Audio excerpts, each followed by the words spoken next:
Hello there, I'm Barbara Serra. These are the main stories on Al Jazeera.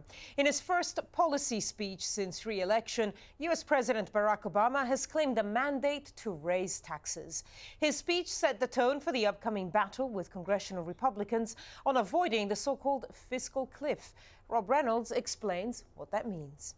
And it refers to a series of things that are all due to take place on the 1st of January. All of the Bush-era tax cuts, which affected about 98% of Americans, both middle class and wealthier Americans, are due to expire. So that effectively will be a big tax rise on just about everybody. At the same time, because negotiations over a comprehensive budget and entitlement reform failed over the summer, that the Congress and the White House set themselves a deadline of sorts, and they included some spending cuts in that, across-the-board spending cuts that would affect all sorts of programs in the United States, including military programs.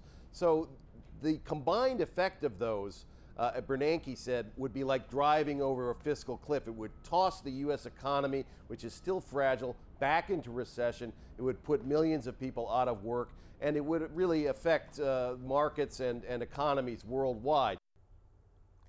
David Petraeus has resigned as the director of the U.S. intelligence agency, the CIA. Petraeus stepped down, citing an extramarital affair.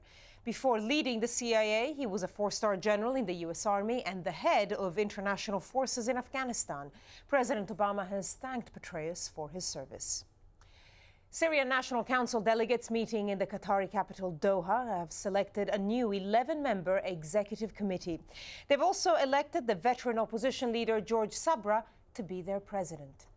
Lots more on all those stories, of course, on our website, the address aljazeera.com. You can also watch us online on the website by clicking the Watch Now icon.